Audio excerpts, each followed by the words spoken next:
नमस्कार. सरळ आणि सोपी भगवद्गीता या सिरीजच्या 14व्या भागात आपल्या सर्वांचं स्वागत. भगवद्गीतेतला दुसरा अध्याय म्हणजे सांख्य योग हा आपण समजून घेत आहोत. आपल्याला गोष्टींची, माणसांची किंवा एखाद्या परिस्थितीची जोड किंवा अटॅचमेंट असते. या अटॅचमेंटनी आपण काही गोष्टींबद्दल तटस्थतेने किंवा एका न्यूट्रल पॉइंट ऑफ व्ह्यूनी विचार करू शकत नाही. अटॅचमेंट दूर करायची तरी कशी? आणि अटॅचमेंटचे काही वाईट परिणाम आहेत का? या सगळ्या प्रश्नांची उत्तरे शोधूया आजच्या या भागात. बुद्धियुक्तो जहातीह उभे सुकृत दुष्कृते तस्माद्य योगाय युज्यस्व योगः कर्मसु कौशलम. या श्लोकातून श्रीकृष्ण अर्जुनाला सांगतात की मनाच्या समभावात स्थिर झालेला मनुष्य या जन्मात स्वतःला दुर्गुण आणि सद्गुण यापासून मुक्त करतो. आपल्या कामात स्वतःला अर्पण कर, त्यांनी तुला परिपूर्ण योग किंवा द परफेक्ट योग प्राप्त होईल. काम आणि डिटॅचमेंट. मागच्या भागात आपण आपल्या कामाबद्दल 2 महत्त्वाच्या गोष्टी शिकलो. एक म्हणजे कामाच्या क्रियेबद्दल माहिती असणे, म्हणजे ॲक्च्युली काय ॲक्टिव्हिटी आपण करत आहोत हे जाणून घेणे. दुसरे म्हणजे क्रियेकडे पाहण्याचा आपला दृष्टिकोन, म्हणजे आपला ॲटिट्यूड. आज या 2 गोष्टी लक्षात ठेवून अजून काही नवीन शिकूया. श्रीकृष्ण अर्जुनाला कामापासून अलिप्त किंवा डिटॅच राहण्याचा सल्ला का देत असतील? अलिप्तपणा म्हटला की आपल्याला वाटतं की आपण आपले 100% या कामात देण्याची गरज नाही, अशी समजच झाली आहे. पण ते खरे नाही. श्रीकृष्णांच्या मते अटॅचमेंटचा आपल्या कार्यक्षमतेवर परिणाम होतो. आपल्या भावनांमुळे आपल्याला भीती वाटू शकते किंवा आपण चिंताग्रस्त होतो.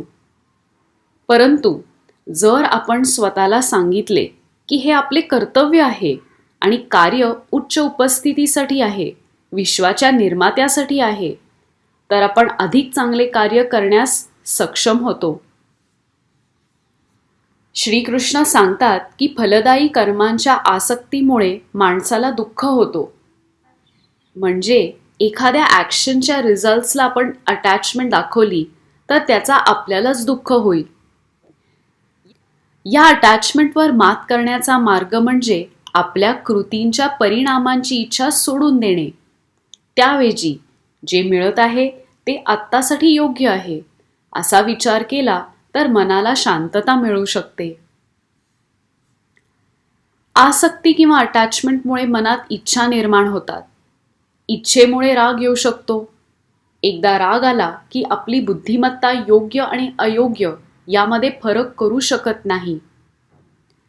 आणि असं झालं की दुःख तर होतच, पण मनशांती देखील नष्ट होते. सुख दुःख, नफा किंवा तोटा, विजय किंवा पराजय या सर्वांवर सारखेच उपचार करायला आपण शिकले पाहिजे. त्यानेच शांती मिळेल. कामाविषयी जोड म्हणजे अटॅचमेंट असो किंवा तिरस्कार म्हणजे अवर्जन, या दोन्ही गोष्टी माणसाची कार्यक्षमता हिरावून घेतात.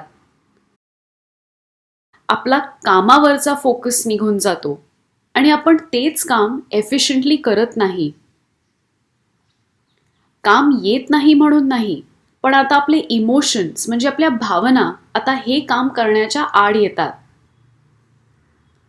मनात असा विचार येऊ शकतो की हे सगळं बरोबर आहे, पण ही डिटॅचमेंट, हा इमोशनल कंट्रोल अंमलात आणायचा तरी कसा?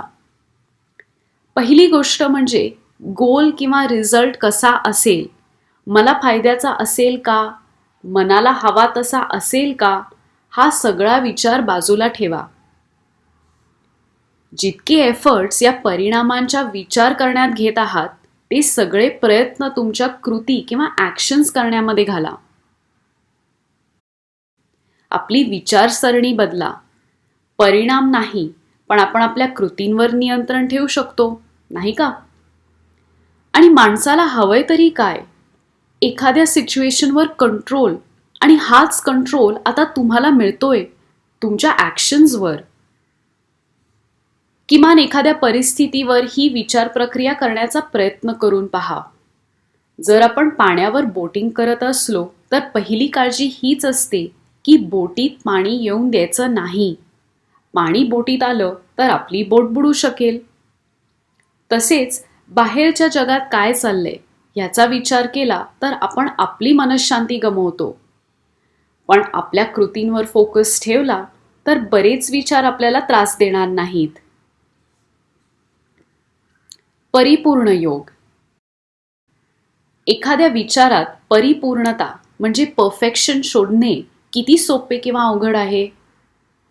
कदाचित थोडा वेळ लागू शकतो, पण सुरुवात करायला हरकत नाही. तुम्हाला माहीत आहे का, भगवान श्रीकृष्णांनी या अवस्थेला काय म्हटले आहे? जिथे बुद्धीचा समतोल साधता येतो त्याला समाधी किंवा परिपूर्ण योग म्हणतात.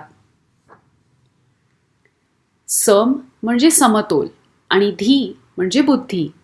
त्यामुळे जर तुम्ही ही उच्च चेतनेची स्थिती प्राप्त करण्यास सक्षम असाल तर तुम्ही परिपूर्ण योगाच्या जवळ आहात. अर्जुनाला हे जाणून घ्यायचे आहे की ही व्यक्ती कोण आहे जी इतका परिपूर्ण योग साधू शकली आहे. अशा आत्मज्ञानी माणसाचे गुण कोणते? अर्जुनाला श्रीकृष्णांकडून भरपूर प्रश्नांची उत्तरे जाणून घ्यायची होती. तुम्हाला हा परिपूर्ण योग कसा साधायचा हे जाणून घेण्यास आवडेल, नाही का? या गोष्टी जाणून घेऊया आपल्या पुढच्या भागात. धन्यवाद.